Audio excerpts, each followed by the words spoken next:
नमस्कार साथियों, मेरा नाम है आर के सिंह। संस्कृति पीसीएस यूट्यूब चैनल के मध्य प्रदेश श्रृंखला में आप सभी का स्वागत है। इस श्रृंखला के क्रम में आज हम जिस टॉपिक की चर्चा करने वाले हैं वो है मध्य प्रदेश में जो भी महत्वपूर्ण गुफाएं हैं, जो मंदिर हैं, जो मस्जिद हैं, जो मकबरे हैं, तो इनकी आज चर्चा करेंगे और इनसे जुड़े हुए जो भी महत्वपूर्ण पहलू हैं जो आपके एग्जाम में पूछे जा सकते हैं, उन पर एक एक करके संक्षिप्त एवं सारगर्भित जानकारी लेंगे। चलिए, सबसे पहले हम बात करेंगे जिस विषय की, वो है मध्य प्रदेश की जो भी महत्वपूर्ण गुफाएं हैं, क्योंकि इनसे जुड़े हुए प्रश्न आपके पूछे जाते हैं। तो देखिए, यहाँ पर जो सबसे महत्वपूर्ण चर्चा में रहने वाली जो गुफा है वो भीमबेटका गुफा है।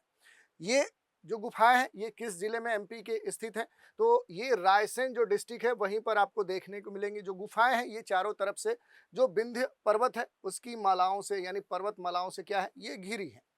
ये मध्य की प्राचीनतम गुफा है और ये पूरा पाषाण जो संस्कृति है उसका बड़ा ही एक अद्भुत, नवीन या कह सकते हैं बड़ा यूनिक ये उदाहरण है। और इस गुफा की खोज करने का जो श्रेय है, जो कई बार आपसे पूछा गया है, वो है विष्णु वाकड़कर जो है उन्हीं को जाता है।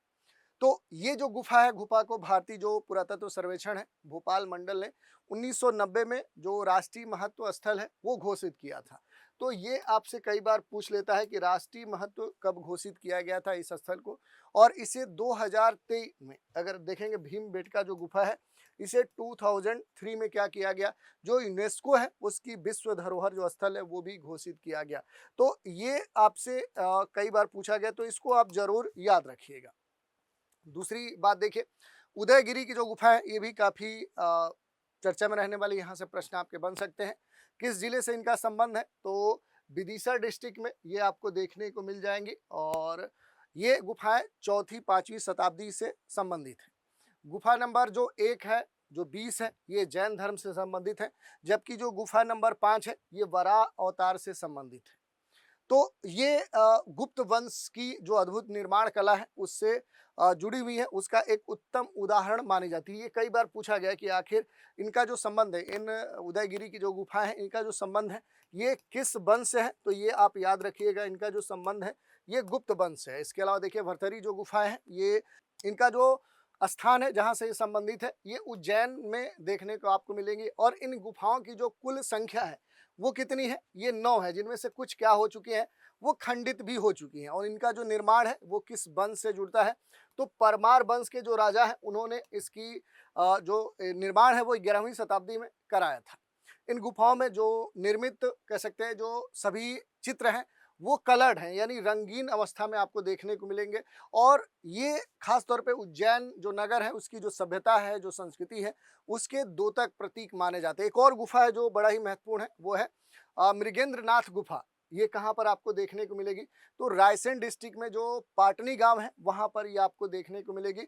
और एमपी के जो पुरातत्व विभाग है उसके द्वारा गुफा की जो खोज है ये कब की गई थी? तो वर्ष 2009 में की गई थी। और ये जो गुफा है इसका जो संबंध है वो जैन धर्म से है, ये आपसे पूछा जाता है। एक और गुफा है बाघ की गुफाएं, स्थान कहाँ पर? धार जो डिस्ट्रिक्ट है उसी के समीप जो बाघनी नदी है उसी के किनारे बाघ नामक जो प्लेस है वहीं पर ये गुफाएं आपको देखने को मिलेगी। और इसका जो आकलन है ये अजंता की जो गुफा है उनके कलापण जो भित्ति चित्र हैं उनसे कंपेरिजन किया जाता है। और इन चित्रों का जो निर्माण है ये 4वीं से लेकर 7वीं जो शताब्दी है उसके मध्य माना जाता है। और इनमें लगभग 9 गुफाएं हैं, जिनमें से 4 जो गुफाएं हैं वो अब नष्ट हो गई हैं। गुफा नंबर 2 में 5 बौद्ध जो मूर्तियां हैं वो पाई गई हैं, जिन्हें स्थानीय लोग 5 पांडव मानते हैं। और गुफा नंबर जो 4 है, अगर गुफा नंबर 4 की बात करेंगे तो इसे क्या कहा जाता है? इसे रंग महल कहा जाता है, जो कई बार आपसे एग्जाम में पूछा जाता है। पंचमढ़ी की जो गुफाएं हैं ये कहाँ पर आपको देखने को मिलेंगी? तो ये जो एमपी का होशंगाबाद जो डिस्ट्रिक्ट है वहाँ पर सतपुड़ा जो पर्वत श्रेणियां हैं वहीं पर आपको देखने को मिलेंगी। पंचमढ़ी में जो भी पुरातात्विक महत्व है उसके 2 जो प्रमुख गुफाएं हैं वो यहाँ पर देखने को मिलती हैं, जो पांडव गुफा है और जो महादेव गुफा है। पुरातत्व जो वेद हैं वो उनका ये मानना है कि गुफाओं को 9 और 10वीं शताब्दी में गुप्त काल के दौरान बौद्ध जो थे शासक उनके द्वारा बनवाया गया। और महादेव जो गुफा है ये भगवान शिव को क्या है, ये समर्पित है, नाम से ही स्पष्ट हो जा रहा है। इस गुफा में प्राकृतिक रूप से देखेंगे तो शिवलिंग निर्मित है और इस गुफा में लगातार पानी क्या होता है, वो रिसते रहता है, टपकते रहता है। और एक कुंड में देखें तो वो धीरे धीरे क्या होता है, एकत्र होते रहता है। एक और गुफा है जिसके बारे में आप देख सकते हैं, बिलौवा जो गुफाएं हैं ग्वालियर में है, इनका निर्माण जो हुआ है वो 11वीं से लेकर 12वीं शताब्दी के बीच में हुआ है। और इन गुफाओं में देखेंगे तो शैलकत जो शैव प्रतिमाएं हैं वो आपको देखने को मिलती हैं। ऐसे ही आदमगढ़ की गुफाएं हैं, होशंगाबाद डिस्ट्रिक्ट में आपको देखने को मिलेंगी, जो भी शैलकृत चित्रित गुफाएं हैं वो ये मानी जाती हैं। इसके अलावा जो महत्वपूर्ण गुफाएं हैं उसमें माड़ा की गुफाएं सिंगरौली में आपको देखने को मिलेंगी। और ये जो गुफाएं हैं ये 7वीं 8वीं सदी के कैमूर की जो पहाड़ियां हैं उनको काटकर इसे बनाया गया है। इन गुफाओं का जो संबंध है वो प्राचीन काल से जोड़ा जाता है, रामायण से जोड़ा जाता है। मान्यता है कि रावण ने मंदोदरी के साथ इन्हीं गुफाओं में गंधर्व विवाह किया था। तो रावण जो माड़ा है उस नामक गुफा में नटराजन की जो नृत्य करती हुई जो प्रतिमा है, जो मूर्ति है, पत्थर ढोते हुए जो बानर है उनका जो चित्र है, देवी देवताओं का जो चित्र है, उनके साथ बने जो रहन सहन कच्छ प्राचीन जो सभ्यता है उसकी कहानी यहाँ पर गुफाओं में देखने को मिलती है। और ये जो गुफाएं हैं न केवल स्थापत्य के दृष्टिकोण से एक सुंदर उदाहरण प्रस्तुत करती हैं, बल्कि धार्मिक दृष्टिकोण से भी देखें तो ये बड़ा ही अहम मानी जाती है। इन गुफाओं में जो भी महत्वपूर्ण कह सकते हैं वो विवाह माड़ा है, शंकर माड़ा है, या गणेश माड़ा है, रावण माड़ा है, जो जलजलिया माड़ा है, ये गुफाएं बड़ी ही महत्वपूर्ण कह सकते हैं मानी जाती हैं, क्योंकि निर्माण गुफाओं की एक जो श्रृंखला है वो यहाँ पर माड़ा गुफाओं में देखने को मिलती है। अब हम थोड़ा सा मध्य प्रदेश से जुड़े हुए जो भी स्तूप हैं उनकी बात करेंगे। तो देखिए मध्य प्रदेश के जो स्तूप हैं वो भारत की प्राचीन जो बौद्ध संस्कृति है, जो वास्तुकला है, उसके बड़े ही अनूठे नमूने माने जा सकते हैं, प्रतीक माने जा सकते हैं। जो ये स्तूप हैं ये ऐतिहासिक दृष्टिकोण से, धार्मिक दृष्टिकोण से, सांस्कृतिक दृष्टिकोण से अपना एक विशेष महत्व रखते हैं। और जो भी मध्य प्रदेश में प्रमुख जो स्तूप हैं जो आपको जानने चाहिए, उसमें सबसे जो महत्वपूर्ण माना जा सकता है वो सांची का जो स्तूप है, ये सबसे प्रसिद्ध माना जाता है। सांची के स्तूप को वर्ष 1989 में 1989 में यूनेस्को ने विश्व धरोहर स्थल घोषित किया। और जो भी मौर्य सम्राट अशोक हैं उनके द्वारा 3री शताब्दी ईसा पूर्व में इस सांची स्तूप को बनवाया गया था। और ये जो स्तूप है ये बौद्ध धर्म के दृष्टिकोण से बड़ा ही महत्वपूर्ण माना जाता है, क्योंकि ये बौद्ध जो स्तूप है ये बौद्ध धर्म का सबसे महत्वपूर्ण केंद्र रहा है। इसकी जो अपनी उत्कृष्ट जो वास्तुकला है, जो इसका तोरण द्वार की जो बनावट है, जटिल जो इसकी नक्काशी आप देख सकते हैं, ये बौद्ध कला का एक बेहतरीन जो उदाहरण है वो यहाँ पर प्रस्तुत करता है।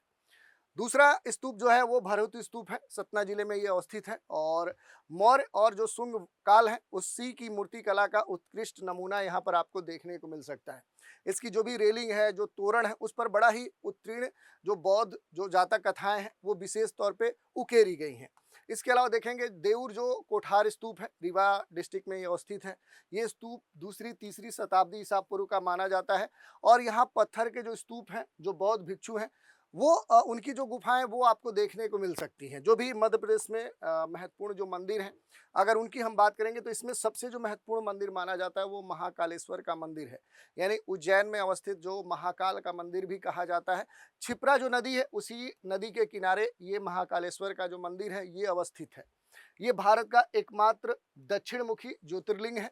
और इसकी यात्रा करने में 7 सागर, 9 नारायण और 84 महादेव की जो परिक्रमा है वो पूरी मानी जाती है। भारतीय जो खाद्य सुरक्षा मानक जो प्राधिकरण है उसने इसे मध्य प्रदेश का पहला सेफ भोग प्लेस घोषित किया है। तो इस कारण से भी देखें तो इसका अपना एक महत्व है। ओमकारेश्वर में देखें तो ओमकारेश्वर जो मंदिर है ये भी महत्वपूर्ण माना जाता है। मंधाता जिला खांडवा पवित्र जो नर्मदा नदी है उसके तट पर ये अवस्थित है। ओंकारेश्वर और ममलेश्वर दोनों ही एक ही ज्योतिर्लिंग के रूप हैं। ममलेश्वर ज्योतिर्लिंग जो भी नर्मदा है उस नदी के दक्षिण तट पे है। और ओंकारेश्वर जो ज्योतिर्लिंग है ये नर्मदा के उत्तरी तट की ओर ओंकार जो पर्वत है वहां पर विराजमान है। कंदरिया जो महादेव का मंदिर है ये छतरपुर डिस्ट्रिक्ट में है, खजुराहो में स्थित है। ये मंदिर भगवान शिव को समर्पित है, खजुराहो का सबसे बड़ा मंदिर माना जाता है। और ये मंदिर की तुलना में भुवनेश्वर के जो लिंगराज मंदिर है उससे इसका कंपैरिजन किया जाता है। चंदेल जो शासक विद्याधर है उन्होंने मोहम्मद गजनवी को परास्त कर इस मंदिर का क्या किया था, निर्माण कराया था। तो इसका अपने एक ऐतिहासिक महत्व भी है। 64 योगिनी मंदिर आप सभी ने सुना होगा, मुरैना जो डिस्ट्रिक्ट है वहीं पर आपको ये देखने को मिल सकता है। राजपूत काल में इस मंदिर का निर्माण हुआ था। और इस मंदिर का जो निर्माण है वो कछपघात जो राजवंश है, जो कछवाह जो राजवंश था, उसके राजा देवपाल के द्वारा कराया गया था। शैव पूजा को समर्पित ये वृत्ताकार मंदिर है और इसका जो डिजाइन है ये भारतीय संसद भवन के लिए एक प्रेरणा स्रोत रहा है। जैसे आज देखेंगे जो भी हमारा संसद पुराना वाला जो था उसमें अगर हम देखेंगे तो उसकी बनावट इससे काफी प्रेरित मानी जाती है। जो खजराना गणेश मंदिर है ये इंदौर शहर में अवस्थित है और इसके अलावा देखेंगे 2-3 और मंदिर हैं। तेली का मंदिर है ग्वालियर में है और निर्माण कला की काल की बात करें तो राजपूत काल में इसका निर्माण हुआ था और प्रतिहार जो नरेश मिहिर भोज हैं उन्हीं ने इसका निर्माण करवाया था। तो द्रविड़ शैली का ये एकमात्र उत्तर भारत में अवस्थित मंदिर है। तो ये कई बार पूछा गया है। ये मंदिर विष्णु, शिव और मातृका 7 देवियों को समर्पित मंदिर है। एक और मंदिर है जिसका नाम है शारदा माता मंदिर। स्थान कहाँ पर है? मैहर जिला है। मैहर सतना डिस्ट्रिक्ट से पृथक होकर नवीन जिला बना है और ये जो मंदिर है ये विंध्याचल श्रेणी में चित्रकूट जो पर्वत है वहाँ पर 600 फीट की ऊंचाई पर अवस्थित है।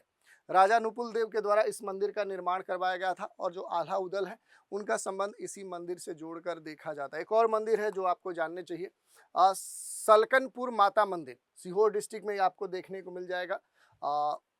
यहाँ जो महत्वपूर्ण सलकनपुर जो पहाड़ियाँ हैं उन्हीं पर ये बिजासन माता का जो मंदिर है वो आपको देखने को मिलता है। राम राजा मंदिर है निवाड़ी डिस्ट्रिक्ट में, ये ओरछा में आपको देखने को मिल जाएगा। बुंदेला जो शासक मधुकर शाह है उन्होंने राम राजा मंदिर का क्या किया था? निर्माण करवाया था। भोजपुर मंदिर है रायसेन जिले में बेतवा नदी के किनारे, ये आपको देखने को मिल जाएगा। इसके अलावा अगर आप देखेंगे तो सास बहू जो मंदिर है ग्वालियर किला में आपको देखने को मिलेगा। बुंदेला के संदर्भ में आप देखिए ये विष्णु के जो पद्मनाभ रूप है उसको ये समर्पित है। इसके अलावा देखेंगे इसका जो निर्माण है ये कछवाहा राजवंश के राजा जो महिपाल हैं उन्होंने 1093 में करवाया था। जो 52 गजा है अगर इसकी बात करें तो ये बड़वानी जिले में अवस्थित है। जैन धर्म से ये संबंधित है और सतपुरा श्रेणी के जो चूलगिरी पहाड़ी है वहीं पर ये जो मंदिर है ये अवस्थित है। भगवान जो आदिनाथ है उनकी 84 फीट ऊंची जो प्रतिमा है वो यहाँ पर स्थापित की गई है। सूर्य मंदिर और जो भी यहाँ पर मड़खेरा है प्रतिहार योगिन मंदिर माना जाता है। टीकमगढ़ जनपद में मड़खेरा में ये प्राप्त हुआ है। मंदिर सूर्य को समर्पित है। 70 फीट ऊंचा ये मंदिर माना जाता है। और पशुपति जो नाथ मंदिर है मंदसौर में जो सिवाना नदी है उसके किनारे ये अवस्थित है और यहाँ स्थापित जो प्रतिमा है इस संसार की एकमात्र प्रतिमा है जिसके 8 मुख हैं। आप समझ सकते हैं इसकी यूनिक विशेषता है। बैजनाथ जो महादेव मंदिर है ये आगर मालवा जिला जो बाण गंगा नदी है उसी के किनारे अवस्थित है और मध्य प्रदेश का एकमात्र मंदिर है जिसे अंग्रेजों ने बनाया था। तो ये आपसे महत्वपूर्ण तौर पे पूछा जा सकता है। चिंतामन जो गणेश मंदिर है सीहोर में चिंतामन सिद्धपुर और सिद्ध विनायक गणेश मंदिर के तौर पे अवस्थित है। इसके निर्माण का जो श्रेय है ये किसे जाता है तो विक्रमादित्य चंद्रगुप्त द्वितीय को दिया जाता है। बाजीराव पेशवा ने इस मंदिर का फिर से पुनर्निर्माण करवाया था। और भी बहुत सारी बातें हैं जैसे खजुराहों के बारे में आप देख सकते हैं। जो खजुराहो है यहाँ बहुत सारे मंदिर हैं। लक्ष्मण मंदिर है, कंदारिया है, पार्श्वनाथ है, चित्रगुप्त मंदिर है, 64 योगिनी मंदिर है। ऐसे उज्जैन में बहुत सारे मंदिर हैं, ओरछा में है, चित्रकूट में है, इंदौर में है, दतिया में है। तो इनके बारे में भी आप देख सकते हैं। कुछ महत्वपूर्ण जैन तीर्थ स्थलों की बात करें, 52 गजा जो बड़वानी है ये महत्वपूर्ण माना जाता है। इसके अलावा आप देखिए सोनगिरी दतिया है और पावागिरी खरगोन है और आप देखेंगे मुक्तागिरी जो बैतूल है और जो भी गोमतगिरी इंदौर है ये महत्वपूर्ण यहाँ पर माने जाते हैं। इसके अलावा देखिए कुंडलपुर दामोह में है, पुष्पगिरी देवास सोनकच्छ में है, द्रोणगिरी छतरपुर में है, मंगलगिरी सागर में है और मातुंगगिरी धार में है। मध्य प्रदेश में जो भी महत्वपूर्ण मस्जिद हैं उसमें कमाल मौला मस्जिद धार में अवस्थित है, लाट मस्जिद धार में है, दिलावर खां मस्जिद मांडू में है और जो भी देखें यहाँ मालिक मुगिस मस्जिद है ये मांडू में है, जामी जो मस्जिद है ये मांडू में है, ताज उल मस्जिद भोपाल प्रदेश की सबसे बड़ी मस्जिद मानी जाती है, ढाई सीढ़ी जो मस्जिद है ये भोपाल में है, बीबी की जो मस्जिद है ये बुरहानपुर में है। समाधियाँ और मकबरे जो महत्वपूर्ण चर्चा में रहते हैं उसमें तानसेन की जो समाधि है वो सबसे पॉपुलर है। तानसेन का जो मकबरा है ये कहाँ पर है? ग्वालियर में है। मुगल काल के सुंदर एक नमूना यहाँ पर देखने को मिलता है। मोहम्मद जो गौस है उसका मकबरा है ये ग्वालियर के किले में उसी के समीप ये मौजूद है। मोहम्मद जो गौस है सूफी पीर समझे जाते थे और लक्ष्मीबाई की जो समाधि है फूलबाग ग्वालियर में इनकी समाधि बनी हुई है। तात्या टोपे की जो समाधि है वो शिवपुरी में है और बैजू बावरा की जो समाधि है वो चंदेरी में है, संगीत सम्राट कहे जाते थे। महारानी जो सांख्य राजे सिंधिया है उनकी समाधि कहाँ पर है? वो शिवपुरी में है। इस समाधि का निर्माण महारानी के पुत्र स्वर्गीय महाराज माधवराव सिंधिया के द्वारा करवाया गया था। रानी दुर्गावती की जो समाधि है जबलपुर में है, जबलपुर से कुछ ही दूरी पर आपको देखने को मिल सकता है। बरेला ग्राम के युद्ध में ही इन्हें वीरगति प्राप्त हुई थी। और झलकारी बाई की जो समाधि है ये रानी लक्ष्मीबाई की सहायिका थी, तो ग्वालियर में इनकी समाधि है।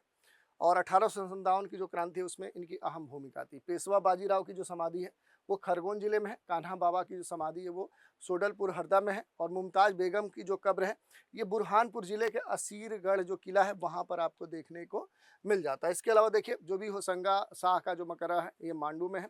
रानी अवंती बाई की जो समाधि है वो मंडला में है। अब्दुल्ला जो शाह जंगल का मकबरा है ये धार में है। तो ये कुछ महत्वपूर्ण मकबरे हैं। इसके अलावा देखिए पीर जो बुधान है उनका मकबरा शिवपुरी में है। गिरधर बाई की जो समाधि है वो मंडला में है। तो ये कुछ महत्वपूर्ण जो समाधि मकबरे हैं उनकी हमने चर्चा कर ली। तो आज के एपिसोड में मध्य प्रदेश से जुड़े हुए जो भी महत्वपूर्ण गुफाएं हैं, जो वहाँ मंदिर हैं, जो स्थापत्य ऐसी विशेषताएं हैं, मस्जिद हैं, जो समाधि स्थल है, उनके बारे में हमने संक्षिप्त एवं सारगर भी जानकारी ली। तो आज के एपिसोड में इतना ही। आप सभी हमारे साथ बने रहें, इसके लिए धन्यवाद।